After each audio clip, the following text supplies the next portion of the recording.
Hi friends, welcome to my channel. ఈరోజు అందరూ try చేయాల్సిన రెసిపీ చిట్టి ముత్యాల పులావ్ ఎలా తయారు చేయాలో చూద్దాం.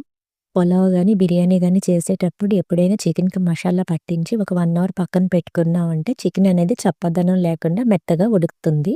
పసుపు వేసి శుభ్రంగా వాష్ చేసుకున్న చికెన్లో ఉప్పు, కారం, పసుపు, గరం మసాలా పొడి, ధనియాల పొడి, జీలకర్ర పొడి, చికెన్ మసాలా వేసుకోవాలి. కొంచెం అల్లం వెల్లుల్లి పేస్ట్, తరిగిన కొత్తిమీర, నిమ్మరసం వేసుకొని బాగా మిక్స్ చేసుకొని పెట్టుకోవాలి. ఎప్పుడైనా పలావ్ చేసేటప్పుడు ఆ చికెన్‌లో కొంచెం పంచదార వేసుకుంటే ఘాటుదనం పోయి కమ్మగా పలావ్ అయితే రెడీ అవుతుంది. మసాలా పట్టించిన చికెన్ అంతా ఒక 1 అవర్ పక్కన పెట్టుకోవాలి. ఇప్పుడు ఒక వెడల్పాటి కడాయి తీసుకొని అందులో కొంచెం నెయ్యి, కొంచెం నూనె వేసిన తర్వాత కొంచెం వేడెక్కిన తర్వాత హోల్ గరం మసాలా వేసుకోవాలి.